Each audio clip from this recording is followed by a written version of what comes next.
مصائب نزاع من الأرض كلها يوحدهم دين ويجمعهم فكر توحدهم في الله أقوى. در ظاهر هر مسلمانی بنده خداست، ولی اینطوری نیست. امروز داریم میبینیم که هر مسلمانی بنده خدا نیست و بندگی خدا نمیکنه. پس باید خدا اجازه بده تا بندگی خدا بکنیم. آیا مسلمان شرابخوار داره بندگی خدا میکنه؟ مسلمان هست ولی شراب میخوره. مسلمان زناکار، مسلمان رباخوار، مسلمان ظالم، مسلمان فاسد، مسلمانی که مواد مخدر مصرف میکنه، مشروبات الکلی مصرف میکنه، نسبت به ناموسش بی‌تفاوته. آیا این مسلمان بندگی خدا میکنه؟ پس خیلی مواظب باشیم که به صرف این که مسلمان باشیم و تو یک شهر مسلمان نشین زندگی بکنیم و آبا و اجدادمون مسلمان باشن، این کافیه برای این که ما بنده خدا باشیم. کافیست برای خاتمه به خیری.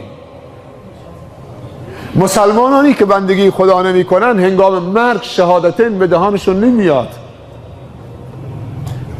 هرچند تو انگشتش راست بکنید رو به قبله بگذارید که بگو اشهد ان لا اله الا الله. مسلمانی که با آیین و برنامه‌های دینی و اسلامی و خدایی مخالف بوده، مسلمانی که نامردی در آورده، شاعر میگه بر نیاید این دو کار از این دو مرد، مردی از نامرد و نامردی ز مرد. کسی که مرده کار نامردی نمیکنه، خلاف مردانگی انجام نمیده. این مردانگی نیست که تو به خدا بگی که خدایا من به کمکت احتیاج دارم، میخوام دختری رو به زنی بگیرم، باباش قبول نمیکنه تا اینکه اسم تو رو بیارم، باید بگی بسم الله. خیلی از علمایی که میرن صیغه عقد رو میخونن، عاقد هستن، تازه دست داماد میگیرن. تو خیلی مناطق به داماد میگن 10 بار بگو استغفرالله. حالا دست راستش گرفته تو دست همون عالم، تو دست خودش گرفته، میگه بود 10 بار بگو استغفرالله. خدا داره ازدواج میکنه، داره صیغه عقدش جاری میشه، گناه که نمیکنه که تو بهش میگی بگو استغفرالله. بعد که 10 بار گفت استغفرالله، حالا میگه 10 بار صلوات هم بفرست. صلوات هم میفرسته. میدونی معنیش چیه؟ معنیش اینه که این عالم میخواد که این جوونی که میخواد صیغه عقدش خوانده بشه، اگر اشتباهایی هم داشته، لغزش‌هایی هم داشته، چون الان آماده است برای تکوین یک نطفه، میخواد که جشن عفت برپا بکنه، با 10 بار استغفار میخواد پاک بشه. وقتی که تو جلسه عقد مینشینه از همه گناهاش توبه کرده باشه و 10 بار صلوات هم بفرسته که زندگیش با برکت بشه.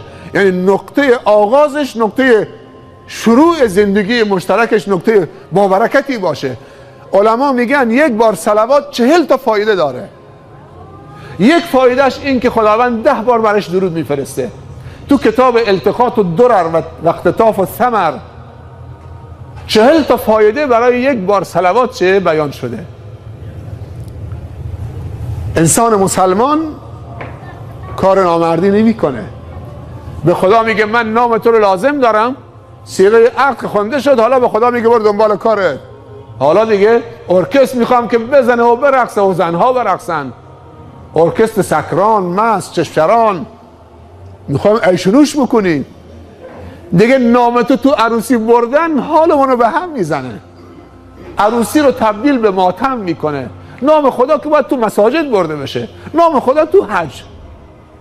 یعنی کسی میخواد ارکستر رو میخواد بزنه بگه بسم الله به نام تو میخوام برقصم. شنیدید کسی بگه بسم الله میخوام برقصم، بسم الله میخوام شراب بخورم؟ اصلا این تو با هم هماهنگی نداره. پس نام خدا رو دور بریزیم تا بهمون خوش بگذره، تو عروسی شاد باشیم. این بندگان خدا کم کم دارن میان. قدر این ایمان و توکل و اعتقادتون رو بدونید. التماس ما نکنید، تعهد به خدا بدید.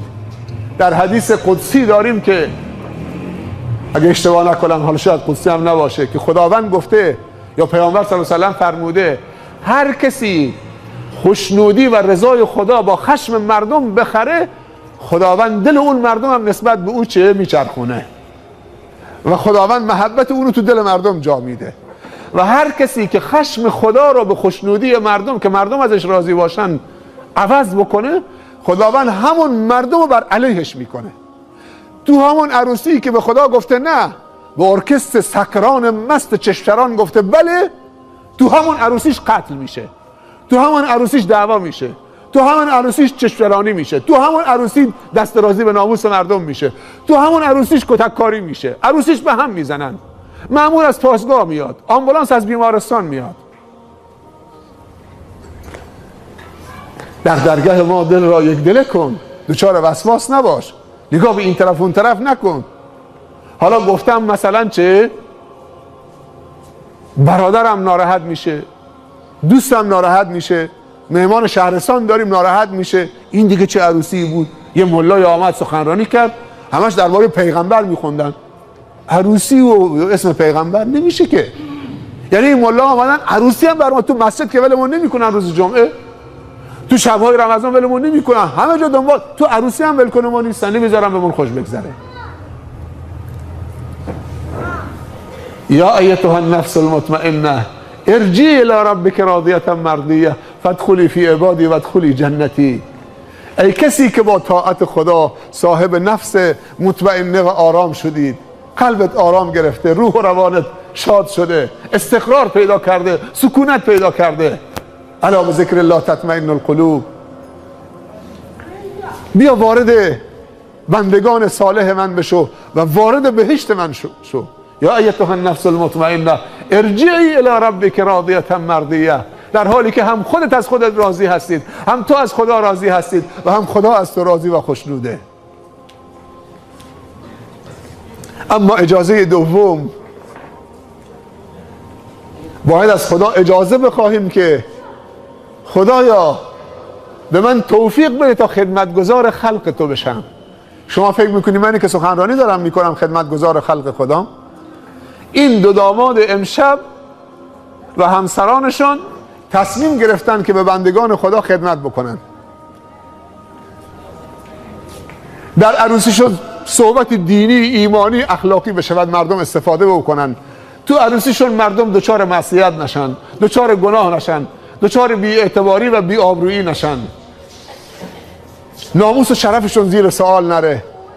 چقدر این دامادای و همسران محترمشون و این دو تا 4 تا طایفه امشب خدمت به ما و شما کردن، از خدا التماس کردن خدایا به ما توفیق بده تا حتی تو عروسیمون خدمت به خلق تو بکنیم، بندگان تو رو به تو نزدیک بکنیم. تو عروسی ما ثبت نشه که کسی تو عروسی ما شراب خورد، تو عروسی ما نگاه به ناموس کرد، تو عروسی ما دچار معصیت شد، شخصیتشو از دست داد، شرفشو از دست داد، اعتبارشو از دست داد.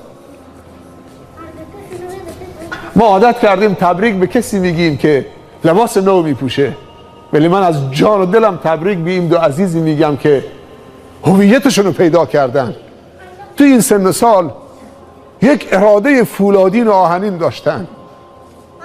قسمت من بود که تو عروسی اینها سخنرانی بکنم، هیچ مفری نبود. در درگاه ما دل را یک دل کن، آنچه غیر از ماست آن را یله کن. یک صبح به اخلاص بیا بر در ما، گر کار تو بر نیامد آنگه گله کن. نیت هامونو صاف بکنیم با خدا، برای خدا شرط نذاریم، برای عبادت خدا شرط نذاریم. نذر در اسلام مکروهه.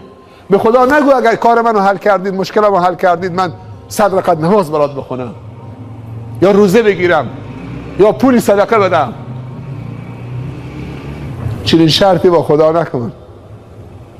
با شاید با خدا برخورد نکن، با باید.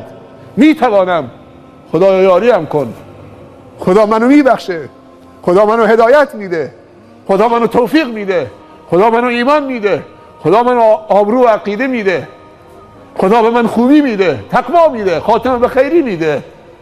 خدایا من خواهان این برنامه های خوبم، خدایا به من بده. اینجاست که علما میگن در دعا کردن به انشالله نگو. نگو اگر خدا خواست یا انشالله خدا منو ببخشه. او خدایا منو ببخش.